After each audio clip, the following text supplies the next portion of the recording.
हम श्री गुरु श्री युगपदकमलम श्री गुरून् वैष्णवांश्च श्री रूपम सागर जातम सहगन रघुनाथान्वितं तं सजीवम सावधेतं सावधूतं परिजन सहितं कृष्ण चैतन्य देवम श्री राधा कृष्ण पादान सहगन ललिता श्री विशाखान्वितांश्च गुरुवे गौरचंद्राय राधिकाय तदालय कृष्णाय कृष्ण भक्ताय तद्भक्ताय नमो नमः। नमो विष्णुपादाय कृष्ण प्रेष्ठाय भूतले श्री श्रीमद् भक्ति वेदांत श्री श्रीधर गोस्वामी नामिने। नमो ओम गुरुदेवाय धीमते सौम्य मूर्तये श्री श्रीमद् भक्ति स्वरूप सिद्धांति प्रभवे श्री महात्मने। नमो विष्णुपादाय श्री राधिकाय प्रियात्मने श्री श्रीमद् भक्ति वेदांत श्री नारायण गोस्वामी नामिने। वाञ्छा कल्पतरुभ्यश्च कृपा सिन्धुभ्य एव च पतितानां पावनेभ्यो वैष्णवेभ्यो नमो नमः। पंचतत्त्वात्मकं कृष्णं भक्त रूपं स्वरूपकं भक्तावतारं भक्ताख्यं नमामि भक्त शक्तिकं श्री कृष्ण चैतन्य प्रभु नित्यानंद श्री अद्वैत गदाधर श्रीवासादि गौर भक्त वृंदा। हरे कृष्णा कृष्णा कृष्णा हरे हरे हरे राम राम राम हरे हरे। स्वप्रथम परम आनंदतम गुरुपाद पद जय विष्णुपाद अष्टोत्तर श्री श्रीमद् भक्ति वेदांत श्री श्रीधर गोस्वामी महाराज जी के श्री अभय चरण सरोज में अनंत कोटि दंडवत प्रणाम ज्ञापित करती हूँ। तदुपरांत परम गुरुदेव जय नित्य लाभ प्रविष्ट ओम विष्णुपाद अष्टोत्तर श्री श्रीमद् भक्ति स्वरूप सिद्धांति गोस्वामी महाराज जी एवं जय नित्य लाभ प्रविष्ट ओम विष्णुपाद अष्टोत्तर श्री श्रीमद् भक्ति वेदांत श्री नारायण गोस्वामी महाराज जी के श्री अभय चरण सरोज में श्रद्धा पुष्पांजलि अर्पण करते हुए उनसे अति कृपा की वांछा करती हूँ। ग्रंथकार श्री कृष्णदास के विराज गोस्वामी जी, अखंड गुरु श्रीमद नित्यानंद प्रभु, श्रीमद महाप्रभु एवं समस्त परिकरों के चरणों में असंख्य कोटि दंडवत प्रणाम ज्ञापित करते हुए उनसे भी अति कृपा की वांछा करती हूँ। उपस्थित वैष्णव जन भक्तवृंद सभी को इस अदम का यथा योग्य दंडवत प्रणाम स्वीकारो। सभी को हरे कृष्णा दंडवत प्रणाम।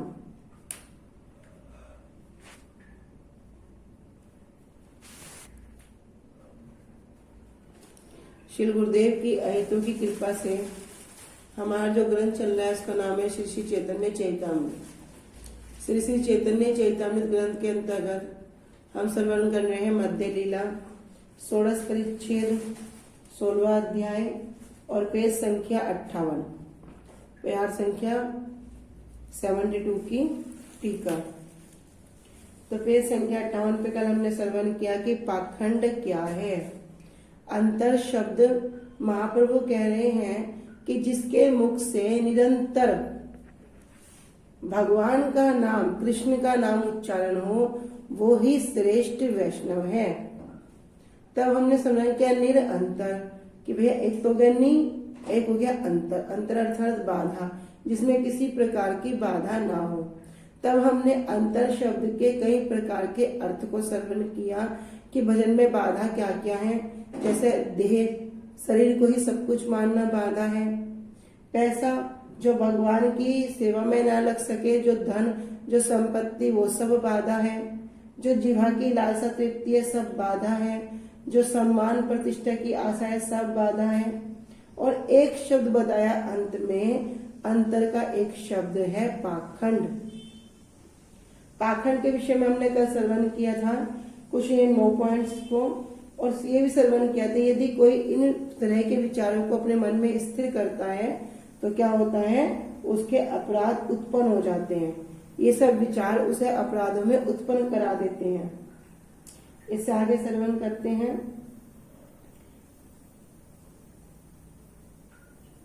कह रहे नामेकम यस्य वाची स्मरण पद गतम इत्यादोधे विनादि निमित्त पाखंड पाषण शब्देन च 10 अपराधो लक्ष्यन्ते पाषंडम यत बात तेसाम। अर्थात जो व्यक्ति श्री नाम को सुनकर भी जिसकी बुद्धि क्या होगी, अभी नाम प्राप्त हो गया, नाम भी कैसे प्राप्त हो गया? सदगुरु के मुखारविंद से प्राप्त हो गया। लेकिन अभी नाम को सुन लिया, नाम का पता भी चल गया भैया नाम क्या है, नाम और नाम में कोई भेद नहीं है। नाम चिंतामणि कृष्ण चैतन्य रस विग्रह नित्य मुक्त शुद्धस्तो। कह रहे नाम कैसा है? नाम तो भैया चिंतामणि है, ये भी पता कर लिया।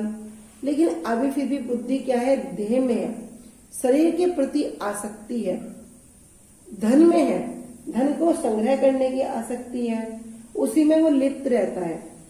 यद्यपि करना क्या होगा? शरीर को भगवान की सेवा में लगा दो, हरि गुरु वैष्णव सेवा। धन को क्या करो? इस सेवा में लगा दो, ये कुछ भी साथ नहीं जाएगा।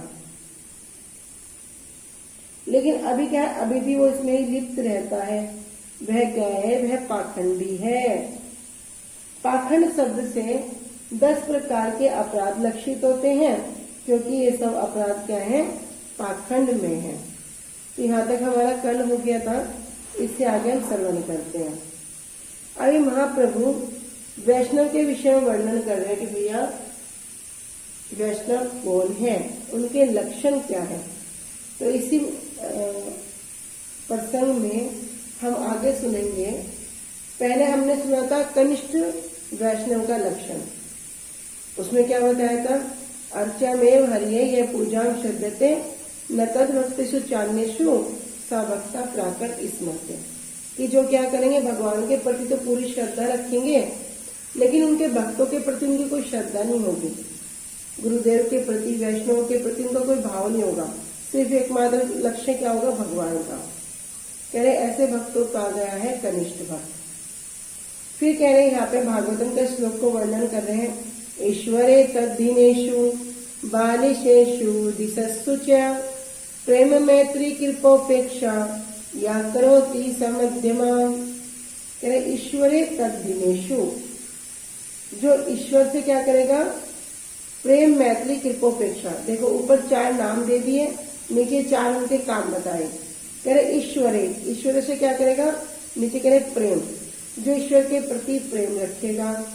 तद्दीनेषु, तद अर्थात तदीय वस्तु, तद अर्थात भगवान से संबंधित वस्तु, अर्थात उनके भक्त, भक्तों से क्या करेगा?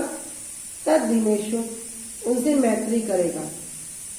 बालिशिशु, बालिशिशु होते हैं जो मूर्ख होते हैं, जो मूढ़ व्यक्ति होते हैं, अर्थात जैसे अभी वो जानते ही नहीं कि भगवान कौन है, हमें किसकी पूजा करनी चाहिए, लेकिन जब उनको कोई बताएगा तो वे समझ जाएंगे। जब उनको कोई बताएगा तो वे समझ जाएंगे, हाँ ये बात उचित है। कह रहे बालिशेषु, बालिशेषु पे क्या करेंगे? कृपा, कृपा करेंगे, मूढ़ व्यक्ति पर कृपा करेंगे। द्वेषसुचा, और जो द्वेषी हैं उनकी क्या करेंगे? उपेक्षा करेंगे। या करोति स मध्यमा, ये क्या है? यही मध्यम भक्त है। ईश्वरे तद्दीनेषु बालिशेषु दिशस्सु च प्रेम मैत्री कृपोपेक्षा या करोति स मध्यमा। तो अर्थात जो ईश्वर से प्रेम करते हैं, वैष्णव से मैत्री करते हैं, मूढ़ व्यक्ति पर कृपा करते हैं, और जो द्वेषी की उपेक्षा करते हैं, ये कौन है? यही मध्यम भक्त हैं। सनातन शिक्षा में मध्य लीला 22वें अध्याय, इसमें वर्णन कर रहे हैं। ये प्यार हम पहले भी श्रवण कर चुके हैं। कह रहे भक्ति का अधिकारी कौन है?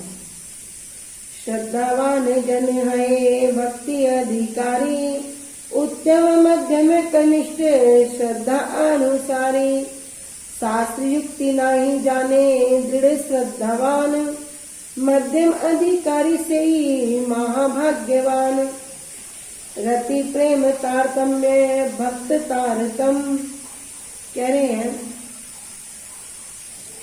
तो यहाँ पर कह रहे हैं कि श्रद्धावान जन है भक्ति अधिकारी। भैया भक्ति का अधिकारी कौन व्यक्ति है? जिसके अंदर वो श्रद्धा आ गई, जिसके अंदर श्रद्धा आ गई वही क्या है? भक्ति का अधिकारी है।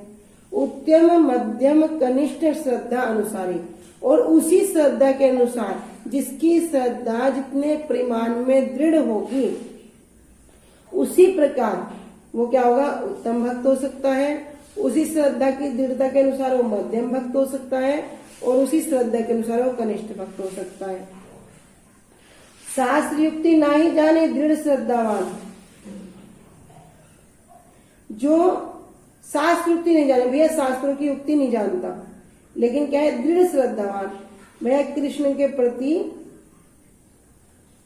बड़ा श्रद्धावान है। मध्यम अधिकारी से ही महाभाग्यवान, वह क्या है, वह महाभाग्यवान कैसा है, वही मध्यम अधिकारी है। रति प्रेम तारतम्य, रति और प्रेम के तारतम्य, तारतम्य मतलब तुलना, भक्त तारतम, रति और प्रेम की तुलना में ही भक्तों का से क्या होगा, तारतम्य होता है, भक्तों की तुलना होती है। तो यहाँ कह रहे हैं अर्थात श्रद्धावान व्यक्ति ही भक्ति के अधिकारी है, और श्रद्धा के अनुसार ही वे उत्तम, मध्यम और कनिष्ठ भक्त होते हैं। जो शास्त्रों की युक्तियों को भली भांति नहीं जानता, किंतु श्री कृष्ण में पूरा दृढ़ श्रद्धावान है, वह महाभाग्यवान व्यक्ति मध्यम अधिकारी है। रति और प्रेम के तारतम्य से भक्तों में भी तारतम्य होता है।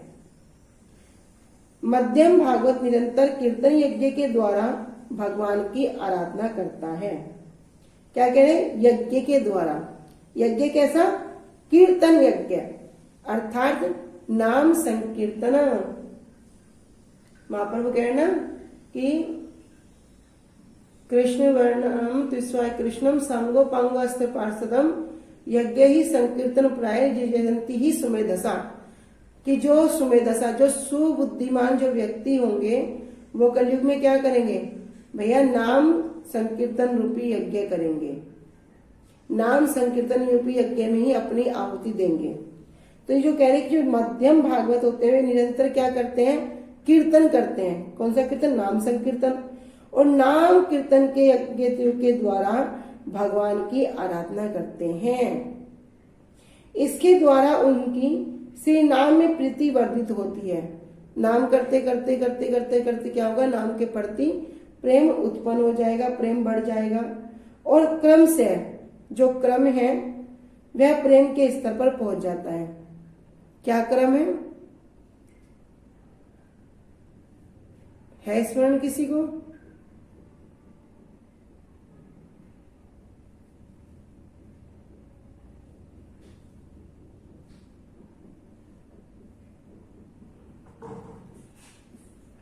दीदी जो 900 पाना वो है, हाँ वही है, बहुत सुंदर, कि जो भक्ति के जो सोपान हैं, श्रद्धा, साधु संग, भजन क्रिया, अनर्थ निवृत्ति, निष्ठा, रुचि, भाव, आसक्ति, प्रेम, ऐसे करते करते एक एक स्टेज को पार करते करते कहाँ तक पहुंच जाता है, वो प्रेम तक पहुंच जाता है।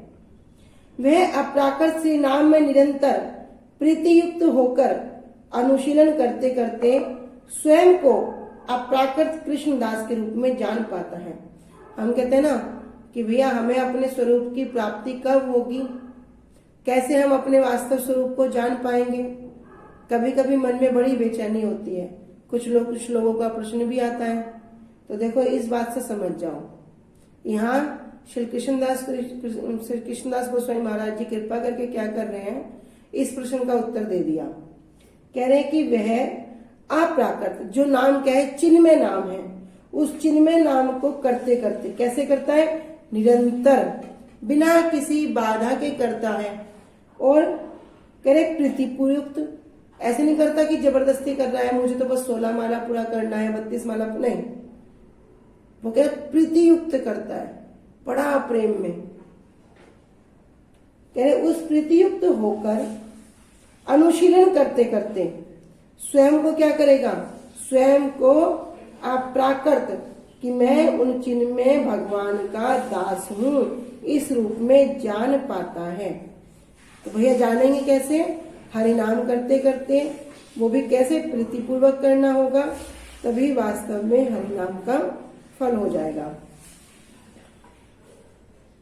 और श्री नाम में अपेक्षा कर स्वल्प रुचि वाले भक्त को भी वह कभी कभी नाम के अपराकृत स्वरूप के विषय में समझाकर उस पर कृपा करता है। पहले तो बता रहे हैं कि वो खुद अपने स्वरूप को जान जाएंगे। क्या जानेंगे? भैया मैं तो कृष्ण का दास हूँ। अभी वो सिर्फ इतना करके रुकते नहीं है कि भैया खुद का भजन किया और रुक गए, मेरा तो हो गया, मुझे किसी और से क्या प्रयोजन। नहीं, कह रहे और श्री नाम में, जो नाम में क्या कर रहे हैं, अभी जिनकी बुद्धि कैसी है, बड़ी छोटी बुद्धि है, बहुत कम रुचि है, अल्प, बहुत कम रुचि वाले भक्त को भी क्या करेंगे, कभी कभी नाम का जो अप्राकृत महिमा है, अप्राकृत विचार है, उस अप्राकृत स्वरूप को उसके विषय में समझाएंगे और उस पर कृपा करते हैं।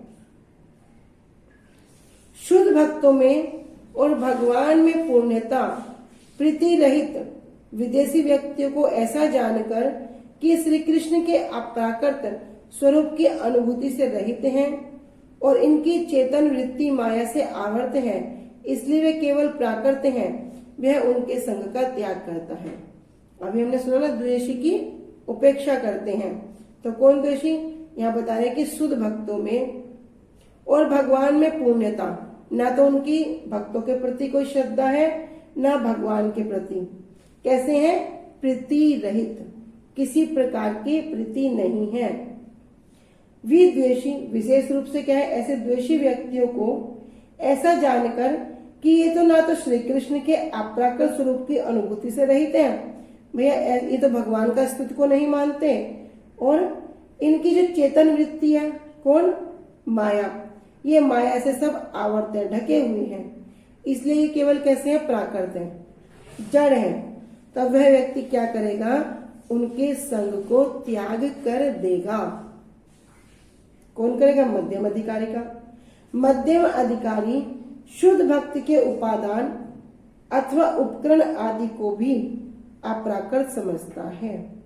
तो उपादान और अपादान तो समझ में आया ही होगा सबके कि उपकरण क्या है, कि जो वस्तु को बनाने में सहयोग करते हैं, जिनसे वस्तु बनी होती है, निमित्त कारण और उपादान कारण।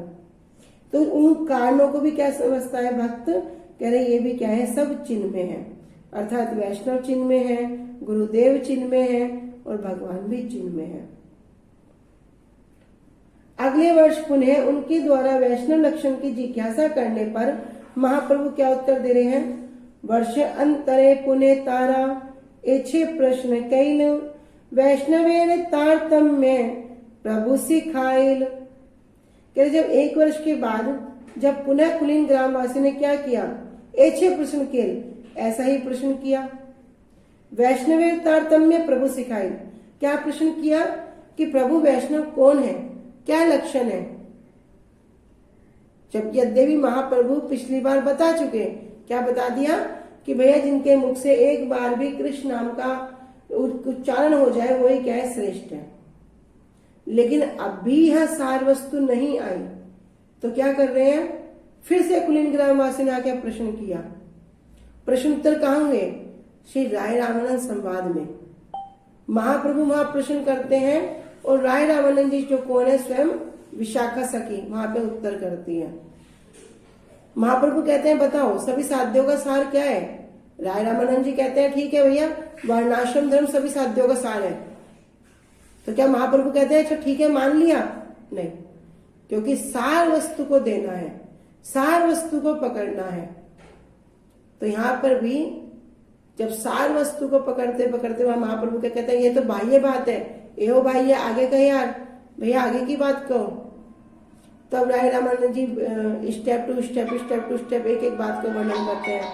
कभी कर्म के विषय में, कभी ज्ञान के विषय में, कभी कर्म अर्पण के विषय में, इस प्रकार क्या करते हैं? अनेक अनेक बातों को हम वर्णन करते हैं। अभी इधर कुलीन ग्रामवासी भी क्या कर रहे हैं? फिर से प्रश्न कर रहे हैं कि भैया वैष्णव कौन है, उनके लक्षण क्या है? तब महाप्रभु कह रहे हैं कि जिनके मुख से निरंतर कृष्ण नाम का उच्चारण है वही क्या है? श्रेष्ठ है, महाभागवत है।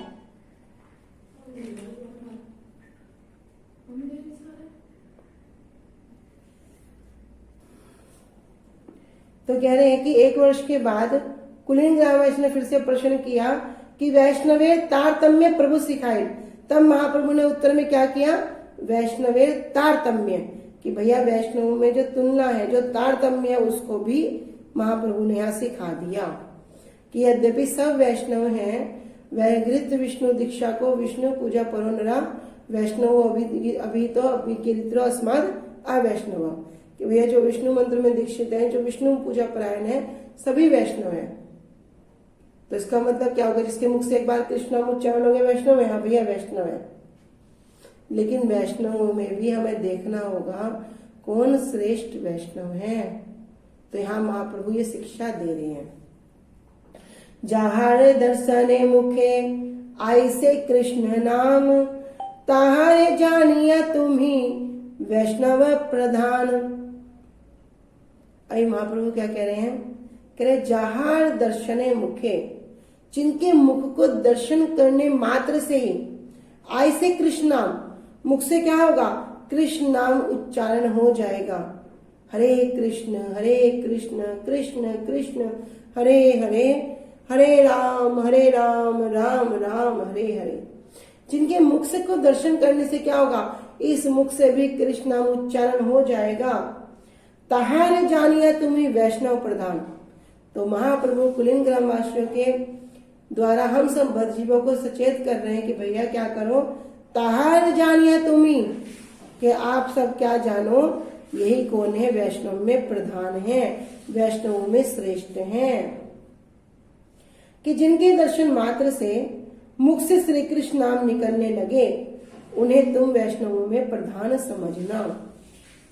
जिन वैष्णव को देखकर देखने वाले के मुख में श्री कृष्ण नाम स्वाभाविक रूप से ही आ जाता है, उन्हें स्वरूप सिद्ध महाभागवत जानना। अर्थात वे कौन है, जिनको अपने स्वरूप की प्राप्ति हो गई है, स्वरूप सिद्धि हो चुकी है।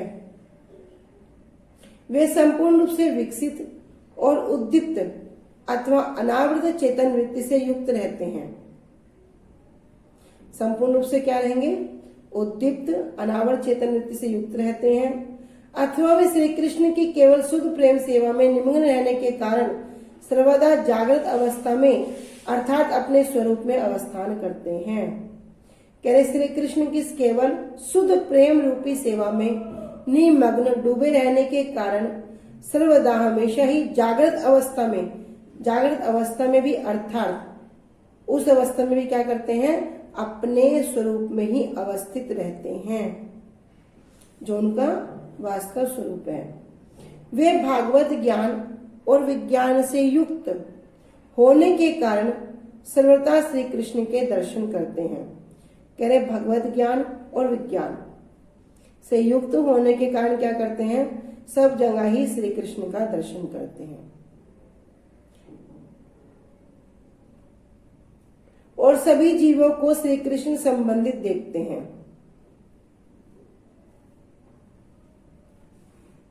देखो इसमें एक बात कह रहे हैं कि जो भगवत ज्ञान और विज्ञान, ये गुरुदेव कि ज्ञान और विज्ञान, ज्ञान हो गया शास्त्र उदित ज्ञान, कि भैया जिसको शास्त्रों के सभी प्रकार के जो ज्ञान है, शास्त्र संबंधी जो सभी बातों को जानते हैं।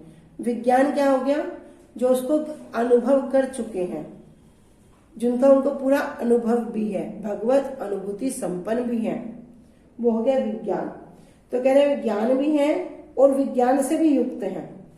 युक्त होने के कारण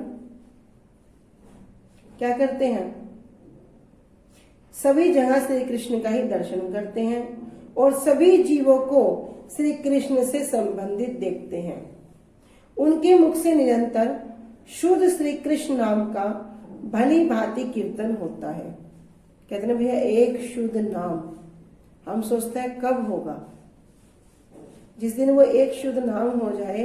कितना जीव के अंदर सामर्थ्य नहीं है कि वो उस एक नाम के बराबर पाप कर सके, किंतु अभी हमसे नहीं होता। अभी तो अपराध ही उतना करते हैं, नामाभास भी नहीं है, किंतु करते करते करते करते इस अवस्था पर आना है।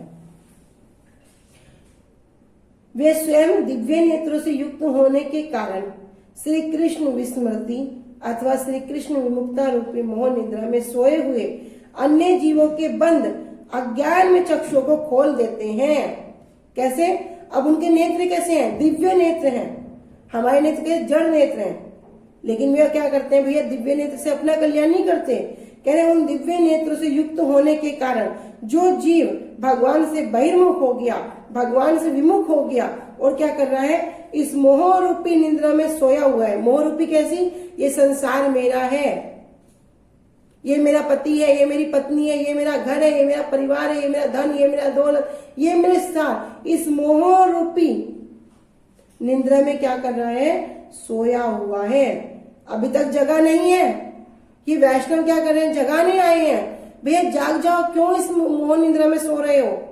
उठो, जिस दिन आंख खुलेगी उस दिन कुछ नहीं बचेगा। अभी से जाग जाओ। पर भैया हम भी डिटे, हम तो नहीं करेंगे। हम भी बोलते ना, हम नहीं सुधरेंगे। नहीं सुधरोगे तो किसी का क्या बिगाड़ोगे? अपना ही कुछ खोएंगे। तो कहते हैं ऐसी विमुक्ता रूपी मोह निद्रा में जो सोए हुए हैं, कौन? हम जैसे बद्ध जीव, अन्य जीवों के जो बंद अज्ञान में चक्षु हैं। अभी हमारे चक्षु कैसे हैं? अज्ञान से पूरे पूरे बंद हुए हैं। उन चक्षुओं को खोल देते हैं, अर्थात वे उन्हें जड़ता से मुक्त करवाकर दिव्य नेत्र प्रदान करके चेतन वृत्ति से युक्त कर देते हैं। कि स्वयं तो वे दिव्य नेत्र से युक्त हैं, लेकिन जब किसी पर कृपा करते हैं उसको भी वे दिव्य नेत्र प्राप्त कर देते हैं। और क्या करते हैं? चेतन वृत्ति कि वास्तव में जो चेतन वस्तु है, जो चिन्मय वस्तु है, उसको उसके साथ जोड़ देते हैं, युक्त कर देते हैं। वे ऐसी चेतन वृत्ति युक्त जीवों को सदैव श्री कृष्ण और काश अर्थात कृष्ण भक्तों की सेवा में नियुक्त करने में समर्थ हैं। चतुर्विधा श्री भगवत प्रसादा स्वादन तृप्तान हरि भक्त संगा कृत्वे तृप्ति भस्ते सदैवा वंदे गुरु श्री चरणारविंदम। ये 4 प्रकार के प्रसाद हैं। गुरुदेव क्या करते हैं? हरि भक्त संगान, सब भक्तों को संग में स्वयं भी तृप्त होंगे और सबको भी तृप्त करा देंगे। भैया स्वयं तो वे दिव्य नेत्रों में युक्त हैं, लेकिन जब वे किसी पर कृपा करेंगे उन्हें भी उस दिव्य नेत्र प्रदान करेंगे और जो उनकी चेतन वृत्ति है, जो चिन्मय वृत्ति है, उसको जागृत कर देंगे, उससे युक्त कर देंगे। और वे चेतन वृत्ति से युक्त होकर क्या करेंगे? कृष्ण की और श्री कृष्ण की भक्तों की सेवा में डूब जाएंगे, नियुक्त हो जाएंगे।